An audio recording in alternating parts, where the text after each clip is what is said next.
अस्सलाम वालेकुम स्टूडेंट। आज की वीडियो में हम सी एस 501 के लेक्चर नंबर 1 स्टार्ट करने जा रहे हैं। तो फर्स्ट टॉपिक से आपके पास फाल्सिम है। फाल्सिम के अबाउट आपने याद रखना है कि is the name of the software application which consist of the Falcon A assembler and Falcon A simulator. और फाल्सिम को हम किस विंडो के ऊपर रन कर सकते हैं वो हमारे पास है XP है। और फाल्कन ए एसेंबलर की एक्सटेंशन कौन सी है, ये .ASMFA है। और सिमुलेटर की एक्सटेंशन कौन सी है, .BINFA है। इसके बाद ये थ्योरी है, आपको यहाँ पे जस्ट इस थ्योरी में बताया गया है कि फाल्कन को सॉफ्टवेयर को आपने किस तरह डाउनलोड करना है, उसको किस तरह यूज़ करना है, ये चीज़ें आपको थ्योरी में बताया गया है। चलिए हम लेक्चर नंबर 1 की तरफ मूव ऑन होते हैं। फर्स्ट आपके पास यहाँ पे इंट्रो कराया गया है। डिजिटल कंप्यूटर कौन से होते हैं? डिजिटल कंप्यूटर जो कि जहाँ पे आपको डिजिट जो शो किए जाते हैं 0 से लेकर 9 तक। सपोज आपके पास जिस तरह ब्लड प्रेशर की मशीन है, अपना आप जब ब्लड प्रेशर चेक करते हैं तो वहाँ पे आपको जो ब्लड प्रेशर आपको बताया जाता है वो डिजिटल में बताया जाता है। ये आपके कौन सा होता है? डिजिटल कंप्यूटर होता है। और यहाँ पे इसके जो डेफिनेशन दी गई इतनी इंपॉर्टेंट नहीं है, आपने जैसे रीड आउट कर लेनी है एज MCQ। आपके पास कंप्यूटर सिस्टम है, यहाँ पे chemical system, optical system, biological, electrical, mechanical system वगैरह के बारे में बताया गया। अब आपके पास जनरल पर्पस कंप्यूटर के जो मेन कंपोनेंट्स कौन से हैं, वो आपके पास मेमोरी है, इनपुट आउटपुट है, उसके बाद CPU। ये 3 नाम आपने याद रखने हैं। आर्किटेक्चर क्या होता है? आर्किटेक्चर वो होता है जिस तरह आपने अपने घर का जो बनाना है उसको बिल्ट अप करना है, इससे पहले आप जो नक्शा बनवाते हैं या उसको उसको जो स्केच बनाते हैं, जिस तरह आपने उसको देखकर अपनी बिल्डिंग जो तैयार करनी है उसको हम क्या क्या बोलेंगे? आर्किटेक्चर आपने बनवाया है।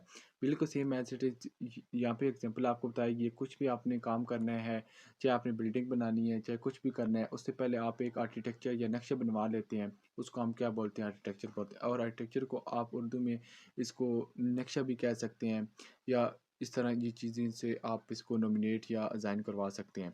देन आपके पास कंप्यूटर आर्किटेक्चर। अब जब हाँ कंप्यूटर आर्किटेक्चर की बात होगी, आपने याद रखना है कि ये जो टर्म फर्स्ट कब यूज़ हुई थी, 1964 में हुई थी। और कंप्यूटर आर्किटेक्चर क्या चीज़ है? कंप्यूटर आर्किटेक्चर में के अंदर आप कंप्यूटर के कंपोनेंट्स को स्टडी करते हैं, उसके स्ट्रक्चर को स्टडी करते हैं, और उसके अंदर जो इंस्ट्रक्शन जो बारकारी होती हैं, किस तरह कारी हैं, वो उसको स्टडी करते हैं। और उसके बाद कंप्यूटर का जो डिज़ाइन है या प्रोसेस है उसको आप इसमें स्टडी करते हैं। आपके पास ये लॉन्ग क्वेश्चन आ सकता है, computer organisation and computer architecture के अंदर आप डिफरेंस बताएं। तो फर्स्ट आपके पास कंप्यूटर आर्किटेक्चर, इसके अंदर आपके पास इंस्ट्रक्शन आ जाती है, नंबर ऑफ बिट्स आ सकते हैं जो कि डिफरेंट डाटा टाइप्स के ऊपर को रिलाई करते हैं या उनको रिप्रेजेंट करते हैं। फिर इनपुट एंड आउटपुट आ सकते हैं, उसके बाद मेमोरी एड्रेसिंग मोड आता है। ये आपके पास है कंप्यूटर आर्किटेक्चर है।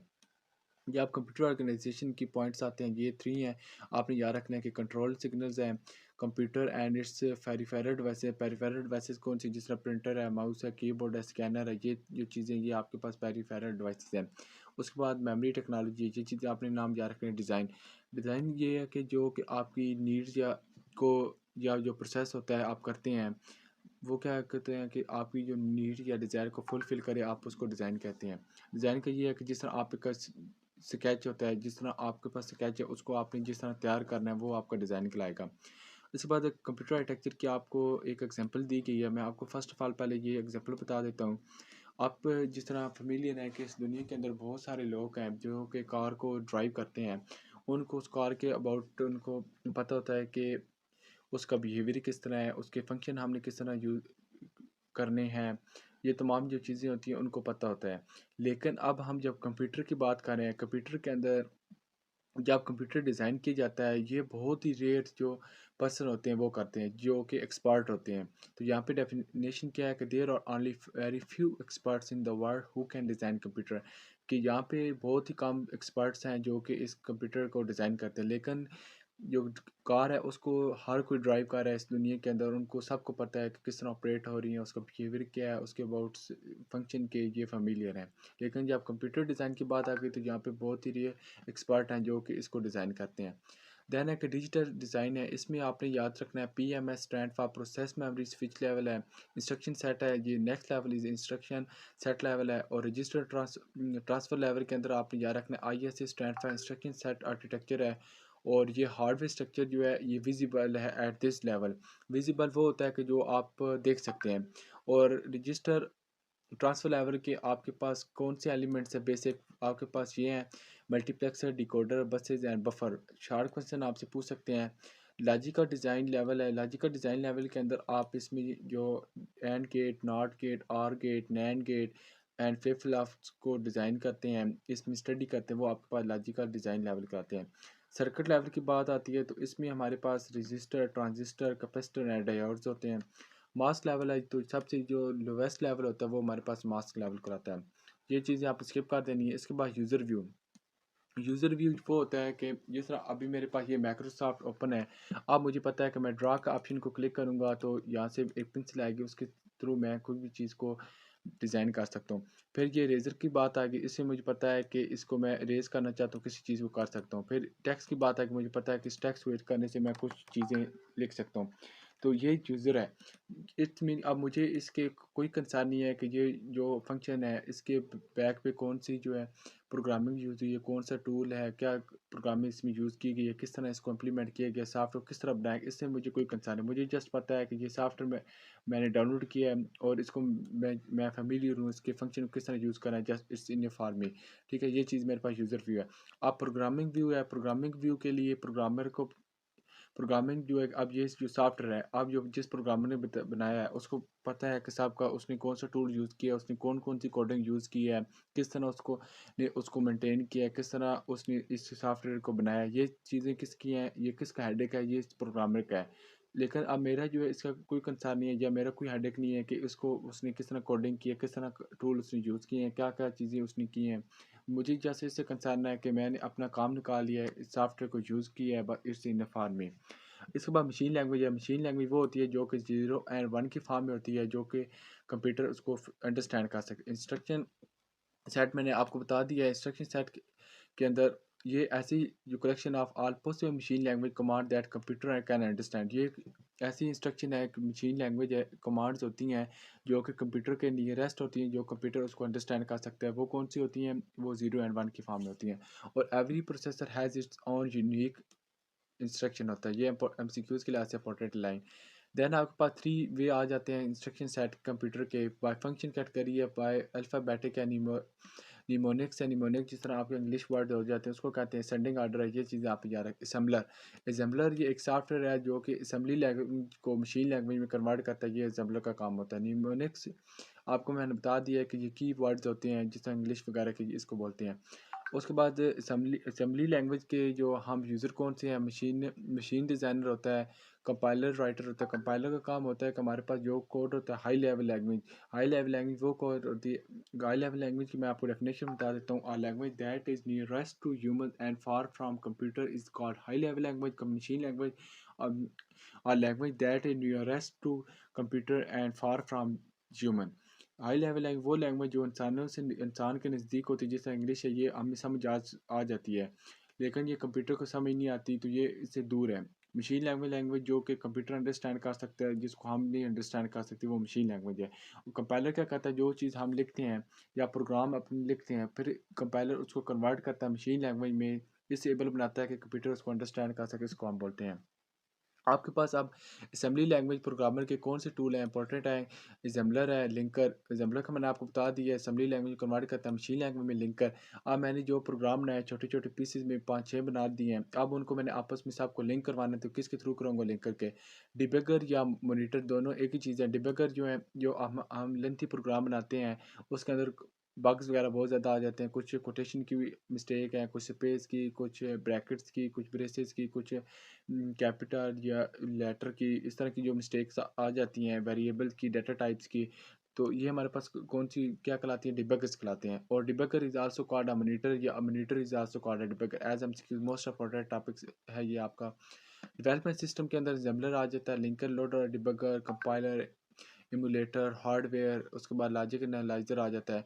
अब हमारे पास है हाई लेवल लैंग्वेज क्या होती है और असेंबली लैंग्वेज क्या होती है? Assembly high level language are language that is nearest to human and far from computer is called high level language, and assembly language are language that is close or nearest to computer and far from human is called assembly language. assembly language कौन सी? जो कि computer understand कर सकता है, like machine language को। उसके बाद general operation of a store program computer कौन सी है हमारे पास? Machine language program. ये एक मशीन लैंग्वेज प्रोग्राम है जो कि मेमोरी से इंस्ट्रक्शन को गेट करता है, उसके बाद एग्जीक्यूट कराता है step by step. Is called कहते हैं। उसके बाद हमारे पास इंस्ट्रक्शन रजिस्टर क्या होता है कि instruction that execute is fetch from the memory, ये इंस्ट्रक्शन को फेच करता है मेमोरी से, उसके बाद टेम्पररी स्टोर कर देता है यूट्यूब की उसके बाद टेम्पररी स्टोर कर देता है सीपीयू पे। ये हमारे पास क्या कराता है, इंस्ट्रक्शन रजिस्टर कराता है। इंपॉर्टेंट टॉपिक्स आ रहा है आपके पास PC stand for program counter होता है, ये नेक्स्ट इंस्ट्रक्शन का एड्रेस को होल्ड करता है। ये कौन करता है, ये प्रोग्राम काउंटर कराता है। और PC stand for most important है टॉपिक्स, प्रोग्राम काउंटर होता है, ये हमने आपको बता दिया है। और is incremented by the length, और ये लेंथ के लिए याद ही इंपॉर्टेंट जो है थोड़ा सा ज़्यादा होता है। उसके बाद आपके पास रिस्क मशीन आ रही है, आपको मैं नेक्स्ट बताऊंगा। ये इंपॉर्टेंट है आपके एमसीक्यूज़ के लिहाज से, आप देख लेना है। देन है कि प्रोसेसर स्टेटस टू वर्ड है in case of branch instruction the content of the PC और PC stand for program counter replace by the address of the next instruction.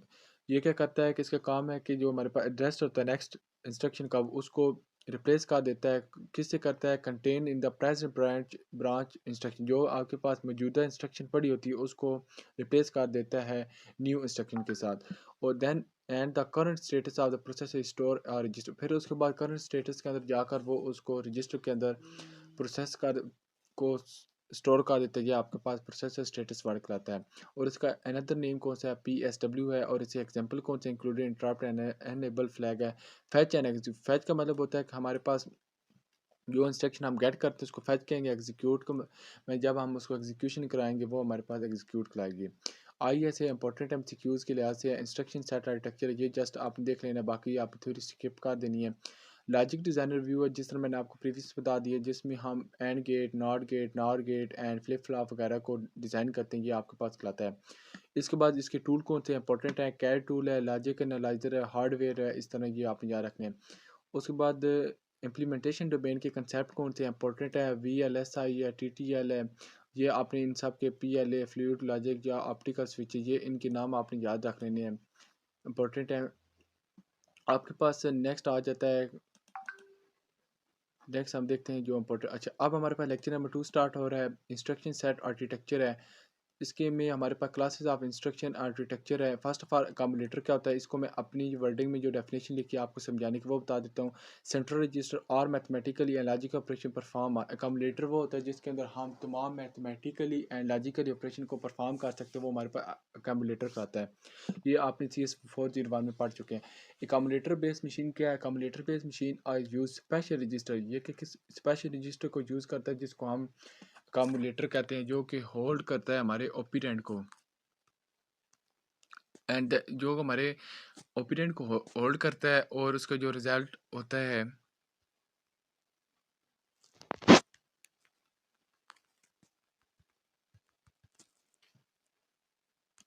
अच्छा इसको मैं आपको री अगेन स्पेल आउट करवा देता हूँ। तो अकोमोडेटर हमारे पास एक बेस है, मशीन है जो कि स्पेशल रजिस्टर को यूज़ करती है जिसको हम अकोमोडेटर कहते हैं। और ये जो होल्ड करता है हमारे पास वन सोर्स ऑपरेंड को, और रिजल्ट शो करता है अरिथमेटिक एंड लॉजिकल ऑपरेशन को परफॉर्म करने के लिए। ठीक है, ये चीज़ आपने याद रखनी है। और accumulator base machine are also called one address machine कहलाती है। ये आपने एमसीक्यूज़ के लिहाज से हम याद रखना है। स्टैक बेस्ड मशीन क्या होती है, ये लिफो को यूज़ करती है, जिस तरह आपने डाटा स्ट्रक्चर में पढ़ लिया है। और CS201, CS304 आप पढ़ चुके हैं। LIFO last in first out, या आपका क्या होता है, जो चीज़ आपने लास्ट पे रखी है वो आपने फर्स्ट पे करेंगे। जिस तरह मैं आपको एक एग्जांपल देता हूँ, मेरे पास ये बुक्स हैं, ये 1 2 3 4 5 6, ये देख मेरे पास बुक हैं। अब मैंने फर्स्ट टेबल पे मैंने ये रखेंगे, फिर एक मेरे पास टेबल है उसके ऊपर पहले मैंने बुक नंबर 1 रखी, फिर बुक 2, बुक 3, 4, 5 एंड 6। अब मैंने जब इसको पिक करना है, मैं कौन सी करूँगा, जो मैंने लास्ट पे रखी है उसको मैं पहले पिक करूँगा। अब मैंने लास्ट पे ये वाली रखी है, पहले मैं इसको ये पिक करूँगा, फिर उसके बाद मैंने ये रखी है इसको पिक करूँगा, इसके बाद ये वाली, उसके बाद ये वाली।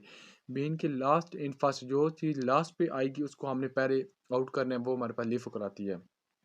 और इसके अंदर हम जो है स्टैक बेस्ड मशीन के अंदर 2 ऑपरेशन को परफॉर्म करते हैं, पुश एंड पॉप का। पुश का मैंने होता है कि कोई भी इंस्ट्रक्शन है जिसको हमने ऐड करना है या इंसर्ट करना है उसको पुश कहते हैं। पॉप का मतलब है कि वो जो चीज़ हमने स्टैक से आउट करनी है या उसको निकालनी है, उसको वहाँ से एग्जिट करना है, वो हमारे पास कौन सी क्या कहलाती है, पॉप कराती है। Then general purpose register machine क्या होती हैं, इसमें हमारे पास बहुत सारे रजिस्टर को हम यूज़ कर सकते हैं। और हमारे पास रजिस्टर के टू टाइप्स के होते हैं, एक 64 रजिस्टर होता है बिट्स का और एक हमारे पास 32 बिट्स का रजिस्टर होता है। हम जो है कि ये सारे रजिस्टर इसके अंदर यूज़ कर सकते हैं। और CPU register are faster than cache memory से जो सीपीयू रजिस्टर होता है जो फास्ट होता है, ये एज एमसीक्यूज आपने याद रख लेना है। उसके बाद ये रजिस्टर थोड़े से इजी होते हैं, ये आपके जो मैं आपको बता रहा हूँ इसके एडवांटेजेस आपके अगर आते हैं तो आपने ये लिख लेने हैं। ये रजिस्टर जो है कि इजी होता है और मोर एफिशिएंट होता है इसको यूज़ हम जब करते हैं। देन आपके पास जो ये रजिस्टर होता है ये इसका काम जो मेन पर्पस क्या होता है कि ये वेरिएबल को होल्ड करता है और ये जो ट्रैफिक होता है मेमोरी को उसको कम कर देता है और इसकी जो एग्जीक्यूशन स्पीड होती है उसको बढ़ा देता है, उसको फास्ट कर देता है और कोड के जो साइज़ होता है उसको रिड्यूस कर देता है। ये किसका काम होता है? जनरल पर्पस रजिस्टर मशीन का होता है। देन है कि आपके पास ये चीज़ है, ये इंपॉर्टेंट लाइन है कि आपने ऊपर जो 3 पढ़ चुके हैं उनमें से जो एडवांस कम्युलेटर मशीन है ये जो है कि बेस्ट मशीन है, ये आपके लिहाज से बहुत इंपॉर्टेंट है। ठीक है, ये कम्युलेटर का। देन आपके पास इंपॉर्टेंट आ जाता है, जो चीज़ इंपॉर्टेंट मैं आपको वो करो ये आप स्किप कर देना। अच्छा, अब आपके पास क्लासिफिकेशन आ जाती है इंस्ट्रक्शन की। फर्स्ट आपके पास 4 एड्रेस इंस्ट्रक्शन है, फिर 3 या 2 1 0। हम वन बाई वन इसको एक्सप्लेन करते हैं। फर्स्ट आपके पास 4 एड्रेस इंस्ट्रक्शन आ गई है। 4 एड्रेस इंस्ट्रक्शन में आपके पास 1 ओप कोड है, डेस्टिनेशन है, सोर्स 1 है, सोर्स 2 है, नेक्स्ट एड्रेस है। जब आप 3 एड्रेस इंस्ट्रक्शन में मूव ऑन होते हैं तो आपके पास ओप कोड रह जाता है, फिर डेस्टिनेशन रह जाता है जिसमें डेस्टिनेशन ओपरेंड रह जाता है, सोर्स 1 रह जाता है, सोर्स 2 रह जाता है और जो आपका रजिस्टर होता है जो नेक्स्ट एड्रेस होता है ये जो है यहाँ पे जाकर रिमूव हो जाता है, फिर आपके पास ये 4 आ जाते हैं। जब आप 2 एड्रेस इंस्ट्रक्शन में मूव ऑन होते हैं ओप कोड आपके रह जाता है, जो डेस्टिनेशन ओपरेंड होता है ये रह जाता है और सोर्स 1 रह जाता है एंड सोर्स 2 रह जाता है। देन आप वन एड्रेस इंस्ट्रक्शन में मूव ऑन होते हैं तो इसमें जस्ट आपके पास ओप कोड रह जाता है और सोर्स 2 रह जाता है और जो आपके पास डेस्टिनेशन सोर्स 1 है यहाँ से डेल हो जाता है। फिर आपके पास ज़ीरो एड्रेस इंस्ट्रक्शन है। ज़ीरो एड्रेस इंस्ट्रक्शन के अंदर आपके पास जस्ट ऊप कोड जो है ओपीडेंट रह जाता है। जिस तरह आपके पास इसमें रिजल्ट एंड ओपीडेंट को इसमें हम जो कि रिजल्ट एंड ओपीडेंट को होल्ड करते हैं स्टैक को यूज़ करते हैं। स्टैक आपको पता है कि क्या होता है, आप पढ़ चुके हैं प्रीवियस से डाटा स्ट्रक्चर वगैरह में। देन आपके पास आ जाता है comparison of instruction format. Basis for comparison है, टू आपके पास पैरामीटर होते हैं। टू पैरामीटर आपको मैं वन बाई वन बता देता हूँ। कोड साइज़ है and number of memory access है। कोड साइज़ है, जितनी ज़्यादा आपका कोड साइज लेंथी होगा इतनी ज़्यादा आपको मेमोरी रिक्वायर होगी उसको एग्जीक्यूट करवाने के लिए, उसको सेव करने के लिए। देन है नंबर ऑफ मेमोरी एक्सेस। आपकी मेमोरी एक्सेस जितनी ज़्यादा होगी जितना ज़्यादा आपको टाइम रिक्वायर होगा एग्जीक्यूशन के लिए। जितनी ज़्यादा आपके पास मेमोरी एक्सेस होगी उतना ज़्यादा आपको टाइम जो है कि उसके ऊपर स्पेंड होगा उसको एग्जीक्यूशन करवाने के लिए। फिर एजम्पशन है, ये इंपॉर्टेंट नहीं है आपके पास। देन आपके पास 4 एड्रेस इंस्ट्रक्शन है, यहाँ पे उसको चीज़ को डिस्कस किया गया जो हम प्रीवियस अब पढ़ चुके हैं। इसको आप क्या किया गया, ये आपके पास ऊप कोड है। ऊप कोड के अंदर आपके पास 1 बाइट्स होती हैं, डेस्टिनेशन में 3 बाइट्स होती हैं, सोर्स में 3, सोर्स 2 में भी 3 और नेक्स्ट एड्रेस में भी 3 होती हैं। फिर 3 एड्रेस इंस्ट्रक्शन आ जाता है। 3 एड्रेस में हमने पढ़ा था कि नेक्स्ट एड्रेस यहाँ पे नहीं होता, अब यहाँ पे होता है फोर्थ में। यहाँ पे नहीं होता, बाकी आपने इस तरह लिखना है और उसके नीचे बाइट्स लिख देनी है कि सोर्स वन में आपने एक चीज़ याद रखनी है कि इन सब में 3 बाइट्स होती हैं एक्सेप्ट के ऊप कोड के। जब सेकंड में आप चले जाते हैं तो जस्ट आपके पास एक ऊप कोड रह जाता है, डेस्टिनेशन ओपरेंड सोर्स 1 रह जाता है और सोर्स 2 ओपरेंड रह जाता है। इसमें क्या होता है कि आपके पास ऊप कोड में 1 बाइट्स होती है, बाकी सब में 3 होती है। इनको ऐड करेंगे 3 3 और 1, 3 6 एंड 1, ये कितनी आपके पास बन गई 7 बाइट्स। जब इनको करेंगे 3 + 3 + 3 एंड +1 कितनी बन गई 3 6 3 9 एंड 10 बाइट्स बन गई। ये देखिए आपका साइज़ कितना होगा, 10 बाइट्स होगा। उसके बाद आपके पास ज़ीरो एड्रेस आ जाता है इंस्ट्रक्शन है, 1 एड्रेस इंस्ट्रक्शन। जब 1 में आ जाता है आपके पास एक ऊप कोड रहता है और सोर्स 2 ऑपरेंड। तो हमें पता है ऊप कोड 1 बाइट्स का होता है और सोर्स 2 है वो 3 बाइट का, 3 + 1 = 4 बाइट्स आ गए। जब ज़ीरो में आ जाते हैं इंस्ट्रक्शन एड्रेस में ऊप कोड आपके पास रहता है और ये हमें पता है कि 1 बाइट्स होते हैं तो ये आपके पास 1 बाइट्स आ गए। ये इस तरह ये आपका टेबल बना दिया गया। हाफ एड्रेस है, इंपॉर्टेंट टॉपिक्स है पेपर के पॉइंट ऑफ व्यू से। ये क्या कहता है कि less memory of bits require as compare to the memory address. इसमें हमें मेमोरी एड्रेस के comparison bits less number of bits हमें रिक्वायर होते हैं, वो हाफ एड्रेस कराता है। कि इसमें हम क्या करते हैं कि इसमें स्पेसिफिक हमें 1 मेमोरी एड्रेस एंड 1 सीपीयू जो है हमें इसमें रिक्वायर होता है रजिस्टर। उसके बाद ये आपने एक एग्जांपल याद कर लेनी है, move A L comma address 34H, ये आपके पास इस तरह हम लिखेंगे। उसके बाद आपके पास यहाँ पे ये चीज़ आपने याद रखनी थी, SPARC MIPS power PC alpha 0 memory dash max operand allow is equal to आपके पास 3 होते हैं, और 1 मेमोरी डैश मैक्सिमम ऑपरेंड आपको कितने अलाउ होते हैं, ये 2 होते हैं। इसके बाद लोड स्टोर मशीन है। लोड स्टोर मशीन का काम क्या होता है, this machine register to register, ये क्या करती है कि रजिस्टर टू रजिस्टर लोड करती है। फर्स्ट ऑफ ऑल ये इंस्ट्रक्शन को लोड करती है और उसके बाद उसको मेमोरी में स्टोर कर देती है। ये किसका काम होता है, लोड का होता है। इसके एडवांटेजेस क्या होते हैं, इसमें आपके पास 3 ऑपरेंड होते हैं, और इसके जो इंस्ट्रक्शन होती है वो सिंपल होती है, और इसका जो लेंथ होती है वो आपके पास फिक्स होती है। जिस तरह आपने यहाँ पे मेंशन है कि 3 ऑपरेंड है, इसमें कि यहाँ पे 3 जो लेंथ फिक्स है, इससे ज़्यादा हम ना काम कर सकते हैं ना इसमें ज़्यादा कर सकते हैं। उसके बाद जो इसका कोड होता है वो सिंपल होता है, और जो इस इंस्ट्रक्शन होती है वो क्लॉक साइकिल्स फॉर एग्जीक्यूशन होती हैं। और इसकी डिसएडवांटेजेस की बात हम करें, इंस्ट्रक्शन काउंट इसकी हायर होती है, और इसका जो साइज़ होता है वो हमारे पास फिक्स होता है। इंस्ट्रक्शन साइज फिक्स होता है, वो कितना है, वो 3 ऑपरेंड है। इसमें हम कोई चेंजेस नहीं कर सकते। ये चीज़ें आपने अपने जो पॉइंट्स है छोटे छोटे आपने खुद बना लेने हैं, उसको अपनी याद करने के लिए। फिर हम बात करते हैं रजिस्टर मेमोरी मशीन की। रजिस्टर मेमोरी मशीन में हम क्या करते हैं, या तो 1 या हाफ एड्रेस इंस्ट्रक्शन को यूज़ कर सकते हैं, इन दोनों को भी यूज़ कर सकते हैं, या इन दोनों में से किसी एक को यूज़ कर सकते हैं। और इनकी एडवांटेजेस की बात करें, इसमें क्या होगा, opinion in the memory can be access without having to load. Load के बगैर हम जो है कि ओपिनियन को मेमोरी से एक्सेस कर सकते हैं, और इसकी एनकोडिंग जो है वो इजी होती है, हम आसानी के साथ कर सकते हैं। और जो इंस्ट्रक्शन बिट होती है इसको हम यूजेज इज रिलेटिवली बेटर होती है। और डिसएडवांटेजेस की हम बात करेंगे तो इसमें ओपिनियन जो है कि वो इक्विवेलेंट नहीं होती आपस में, और इनका जो साइज़ होता है वो एनकोडिंग होता है different memory to memory. Mean data के फिक्स नहीं होता, हम उसके अंदर चेंजेस कर सकते हैं, कुछ और भी ऐड करना चाहें उसमें तो हम कर सकते हैं। मेमोरी टू मेमोरी है। मेमोरी टू मेमोरी में हम क्या करते हैं कि 2 सोर्स ऑपरेंड होते हैं एंड डेस्टिनेशन ऑपरेंड होता है। इसके एडवांटेजेस क्या होते हैं कि जब हम मेमोरी टू मेमोरी कर रहे हैं तो इट्स मीन कि इसके पास इसमें कोई भी इंस्ट्रक्शन वगैरह जो वेस्ट वगैरह नहीं होगी, इन इज़ मिनिमल।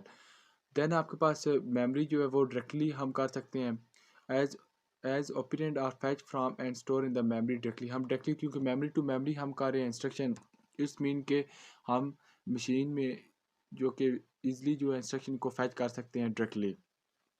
देन हम डिसएडवांटेजेस की बात करें, इसमें इसका जो साइज़ होता है वो फिक्स नहीं होता। उसमें हमारा जो साइज़ है वो वेरी कार होता है, कभी ज़्यादा हो जाता है कभी कम हो जाता है, हम अपने से इसको जो कि साइज़ जो है दे सकते हैं। और डिकोडिंग इसकी थोड़ी सी कम्प्लेक्स होती है, लेकिन हमने अबाव पढ़ा था कि उसकी कोडिंग जो है कि डिकोडिंग ईजी होती है। इंस्ट्रक्शन जो है एग्जीक्यूशन होती है वो किस में होती है, इंस्ट्रक्शन टू इंस्ट्रक्शन होती है, और हम मेमोरी को एक्सेस कर सकते हैं जनरली स्लो। देन आपके पास आ जाता है function classification of instruction sets कौन से होते हैं, ये आपने 4 नाम याद रखने हैं, डाटा प्रोसेसिंग है, डाटा स्टोरेज है, डाटा मूवमेंट है, और प्रोग्राम फ्लो कंट्रोल है। और जो इनकी वर्किंग है ये आपने बेशक स्किप कर दें, ये इंपॉर्टेंट नहीं पेपर के पॉइंट ऑफ व्यू से। अच्छा, अब आपके पास ये एग्जांपल आ गई, ये आपके एमसीक्यूज के लिहाज से इंपॉर्टेंट है। इतना डायरेक्ट जिस तरह आपके पास है इमीडिएट एड्रेसिंग मोड है, इसमें IDA 1 2 3 है। आपने क्या करना है, अपनी जो ओपरेंड है, ओपरेंड आपके कौन सा है 1 2 3, इसको लोड किस में करना है, अकामुलेटर में। अब 1 2 3 आपके पास ये है, इसको आप किस में लोड करेंगे, अकामुलेटर में कर देंगे। फिर आप डायरेक्ट एड्रेसिंग मोड है, डायरेक्ट एड्रेसिंग मोड है, इसमें जो ओपरेंड आपका का ये एड्रेस है, आपको जो ब्रैकेट्स में लिखा होता है आपको पता होगा, CS401 आपने पढ़ी हुई है, ये एड्रेस को नोमिनेट करता है। आपको जो ओपरेंड 1 2 3 है उसको हमने उसकी जो एड्रेस में पड़ी हुई वैल्यू को उसको हम अकामुलेटर ए में हम भेज देंगे। अब आप ये देखें 1 2 3 है, इसमें कौन सी वैल्यू पड़ी हुई है 4 5 6। अब इसको डायरेक्टली हम यहाँ से अकामुलेटर में सेंड कर दें, वो हमारे पास ये कराएगी अकामुलेटर ए में। देन इनट्रैक एड्रेसिंग है, इनट्रैक में हम क्या करेंगे कि IDA है 1 2 3 है, इसका जो एड्रेस है उसको हम क्या कर देंगे, अकामुलेटर में भेज देंगे। किस तरह भेजेंगे, अब मेरे पास ये 1 2 3 है, अब 1 2 3 के एड्रेस में पड़ी हुई ये कौन सी वैल्यू, ये 4 5 6। अब फिर हम जब जाएंगे इसमें कौन सी वैल्यू पड़ी हुई है 4 5 6, इसको किस में भेज देंगे, 1 4 5 6 को अकामुलेटर में भेज देंगे। रजिस्टर्ड एड्रेसिंग मोड है, इसका क्या करेंगे, ID R2 है, हम फर्स्ट ऑफ ऑल R2 पे जाएंगे, R2 पे जाकर उसकी जो वैल्यू होगी उसको अकामुलेटर में भेज देंगे। रजिस्टर इंट्रैक एड्रेसिंग मोड आ गया है, इसमें हम क्या करें, IDA R1 है, जो वन के एड्रेस पे पड़ी हुई जो वैल्यू होगी उसको अकामुलेटर ए के में हम जो है सेंड कर देंगे। देन डिस्प्लेसमेंट एड्रेसिंग मॉड है IDA R1 प्लस 8 एड्रेस। तो जो हमारे पास R1 जो पड़ी होगी वैल्यू उसमें हम क्या करेंगे R1 में 8 को प्लस करके अकामुलेटर में भेज देंगे। फिर रिलेटिव एड्रेसिंग मेड है, फिर जंप 4 है, ये आपको पता है कि वैल्यू को हम 4 को जंप करवा देंगे। जंप का मतलब होता है कि हमने एक जगह से दूसरी जगह जो उस वैल्यू को डायरेक्टली हमने पहुंचना है कि वहाँ उस डेस्टिनेशन तक हमने पहुंचना है, तो हम जंप करके एक वैल्यू से दूसरी जगह हम पहुंच सकते हैं। इसको हम क्या बोलते हैं, जंप बोलते हैं। इंपॉर्टेंट टॉपिक स्टार्ट हो रहा है, ये दोनों RISC एंड CIS आर्किटेक्चर के मोस्ट इंपॉर्टेंट टॉपिक्स है लॉन्ग क्वेश्चन के लिए आपसे। RIS stand for reduce instruction set computer होते हैं। और इसकी फर्स्ट ऑफ ऑल RISC का आपको मैं बता देता हूँ, इसमें हमारे पास नंबर कम होते हैं और इसके जो इंस्ट्रक्शन की कम्प्लेक्सिटी भी कम हो जाती है। इसमें ये थोड़ा सा क्वाइट कम्प्लेक्स होता है और इसकी हमारे पास 1 इंस्ट्रक्शन पर क्लॉक पीरियड, इसकी जो कम्प्लेक्सिटी होती है वो रिड्यूस होती है। अपने आपने वर्डिंग में याद रखना, ये नहीं कि इस तरह रटर लगाना है आपने। और जो इसका इंस्ट्रक्शन का साइज़ होता है वो आपके पास फिक्स होता है और जनरली जो उसकी इंस्ट्रक्शन का साइज़ होता है वो 32 बिट्स होता है। ये एमसीक्यूज़ के लिहाज से याद रख लेना है। इसके बाद जो CPU है access memory only for load and store operation. ये क्या कर सकता है, मेमोरी अगर हमें मेमोरी मिलेगी तो फिर हम क्या कर सकते हैं कि load and store operation use कर सकते हैं, उनको इम्प्लीमेंट कर सकते हैं। हम इसमें सिंपल कुछ एड्रेसिव मॉड्स भी यूज़ कर सकते हैं। इसमें हमारे पास जो वर्क होते हैं पर इंस्ट्रक्शन वो कम होता है, इतना ज़्यादा नहीं होता। इसमें approving using of delay slots होती हैं। ये एफिशिएंट यूजेज होता है of pre फैचिंग and speculative execution technique के में। फिर हमारे पास आ जाता है CISC complex instruction set computer होते हैं। उसमें हमारे पास कम वर्क होता था इंस्ट्रक्शन का, लेकिन इसमें ज़्यादा होता है और ये वैरायटी वेरी करता है, wide variety of addressing mods करता है। इसके बाद हमारे पास 4 एड्रेसिंग मॉड होते हैं। अगर हमारे पास 14 एड्रेसिंग मॉड होंगे तो वो किस में होंगे, इन MC68 3x0 में होंगे। अगर 25 एड्रेसिंग होंगे तो ये किस में होंगे, MC68020 में होंगे। उसके बाद CIS machine attempt to reduce the semantic gap को करता है, रिड्यूस करता है। फिर clock period can't be reduce behind a certain limit में कर देता है ये चीज़। देन आपके पास लास्ट आ जाता है complex addressing mod delay operand fetch from memory, इसमें लास्ट में आ जाता है।